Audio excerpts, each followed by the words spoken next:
Halo teman-teman, perkenalkan nama saya Ayu Andira dari Fakultas Bisnis dan Ekonomika Universitas Surabaya dari NRP 130291366.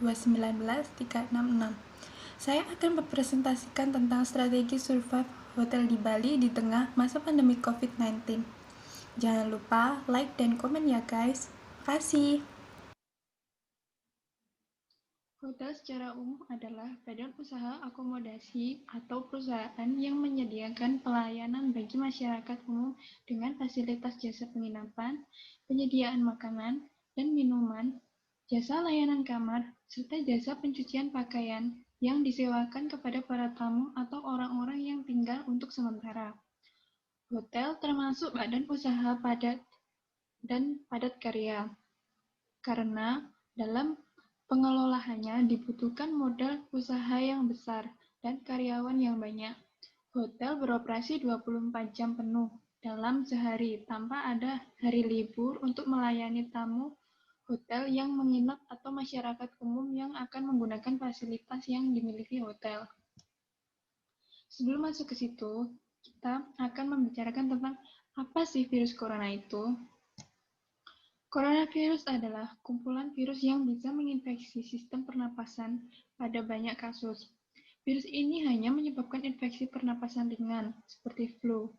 Namun, virus ini juga bisa menyebabkan infeksi pernapasan berat, seperti infeksi paru-paru atau pneumonia. Cara masuk virus corona ke dalam tubuh kita pada saat tangan menyentuh banyak hal yang dapat terkontaminasi virus. Jika kita menyentuh mata, hidung, dan mulut dengan tangan yang terkontaminasi, maka virus dapat dengan mudah masuk ke tubuh kita. Gunakan masker dengan benar, hingga menutupi mulut dan hidung ketika Anda sakit atau saat berada di tempat umum. Apa saja sih gejala COVID-19? Gejala yang paling umum, demam, batuk kering, kelelahan.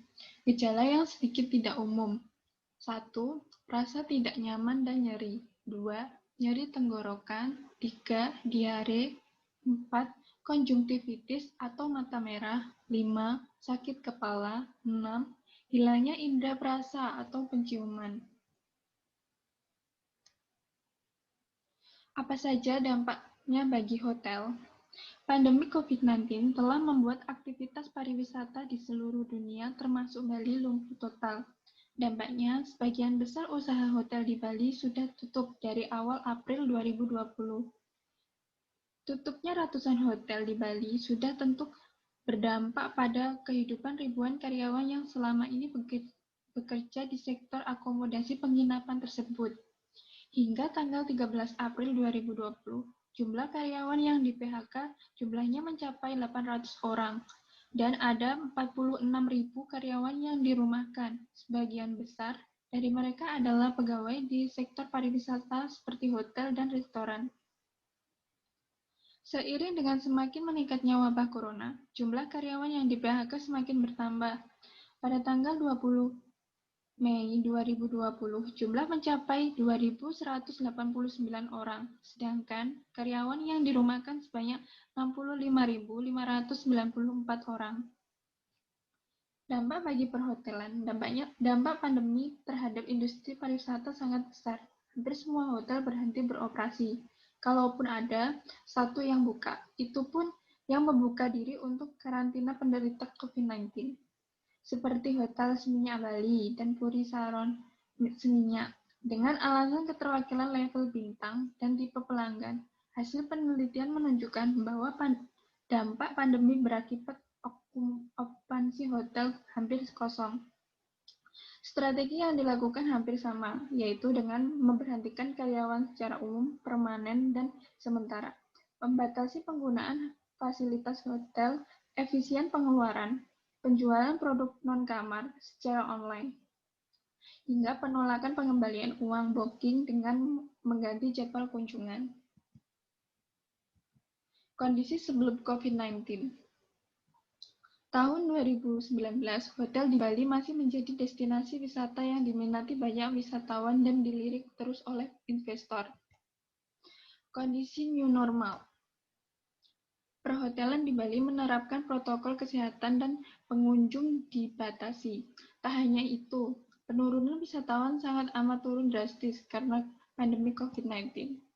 Kondisi next normal semakin membaik karena turunnya angka penularan corona. Strategi yang bisa menyelamatkan sektor perhotelan dari krisis COVID-19 yaitu 1. Membuat situs pemesanan menjadi lebih mudah diakses oleh masyarakat lokal maupun wisatawan domestik. Yang kedua, membuat paket yang bernilai tinggi bagi konsumen. Yang ketiga, pengusaha hotel mulai membuat gift voucher yang menarik. Yang keempat, menjual makanan dengan layanan pesan antar. Sekian presentasi saya, terima kasih.